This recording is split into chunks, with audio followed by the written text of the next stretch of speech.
childhood contribute to stress and vulnerability, such as poverty or domestic violence. We also know that some children and adults leading seemingly calm lives filled with love may suddenly face unexpected situations that tax their mental and physical health. As a vivid illustration, think of the many children, husbands, wives, and parents who lost loved ones on the morning of September 11th, 2001. They have to deal not only with the painful loss of a cherished relative, but with all of the uncertainties associated with not having a spouse, child, or parent in their lives. We should not focus on and nurture resilience primarily as a safeguard against the possibility of confronting unfathomable tragedy and crisis. Rather, we believe that developing a resilient mindset will serve us well in every aspect of ordinary living, in all the roles we play, and in all our interactions with others. Even for those fortunate enough to grow up in loving homes with many advantages, a resilient mindset provides a basic foundation and reservoir of emotional strength that can be called on to manage daily challenges. The need to appreciate the importance of resilience as a central force in all of our lives is supported by the large number of individuals who report encountering daily stress. In a Gallup poll undertaken in December 2001, 42% of the adults surveyed said they frequently experience stress, and 38% said they sometimes experienced stress.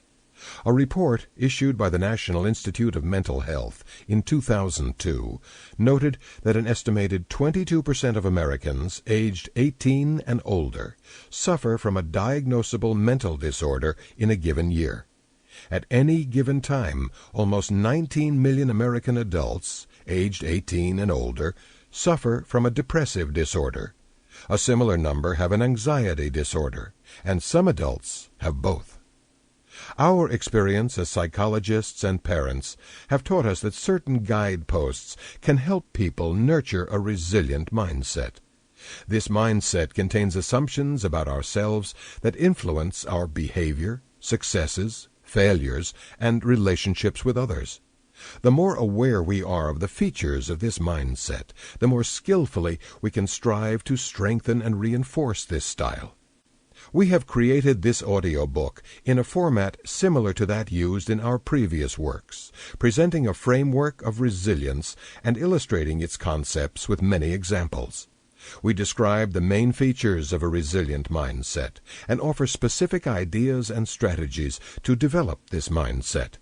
We also examine obstacles to achieving this mindset.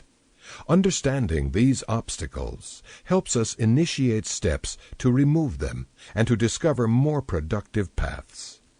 It is our hope that the guideposts and examples we provide will encourage you to reflect on your relationships, expectations, goals, and dreams, and that this process will lead you to a more satisfying, resilient life.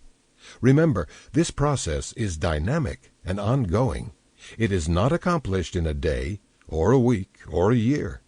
Rather, it is a process that enriches us throughout our entire lives. Chapter 1. Resilient Mindsets, Negative Scripts, and Personal Control.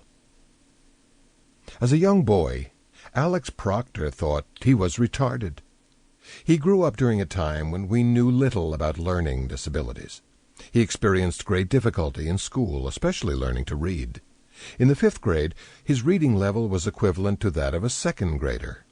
He would study a list of words in the evening, only to forget their correct spelling the next day. He was held back in the 5th grade, an intervention that proved ineffective. Not only did his reading difficulties continue, but he also experienced the ongoing humiliation of being called dumb and stupid by several of his classmates.